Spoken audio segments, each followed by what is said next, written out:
الحمد للہ وحدہ لا شریک لہ والصلاة والسلام علی من لا نبی بعد اما بعد۔ قربانی کے ایام اور اوقات۔ قربانی کے 3 دن ہیں، 10، 11 اور 12 ذی الحجہ، لیکن افضل دن 10 ذی الحجہ کا ہے، پھر 11 اور پھر 12 ذی الحجہ کا۔ قربانی کا وقت 10 ذی الحجہ کی طلوع فجر سے شروع ہو جاتا ہے اور 12 ذی الحجہ کے غروب آفتاب پر ختم ہوتا ہے۔ البتہ یہ بات واضح رہے کہ شہر یا قصبہ جات جہاں عید کی نماز پڑھنا واجب ہوتا ہے، وہاں عید کی نماز پڑھنے سے پہلے قربانی کرنا جائز نہیں، گویا یہ شہر اور قصبہ جات کے لیے ایک اضافی شرط ہے۔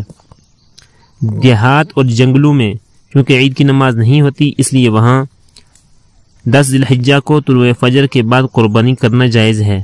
تاہم ان مقامات پر بہتر یہی ہے کہ سورج طلوع ہونے کے بعد قربانی کی جائے۔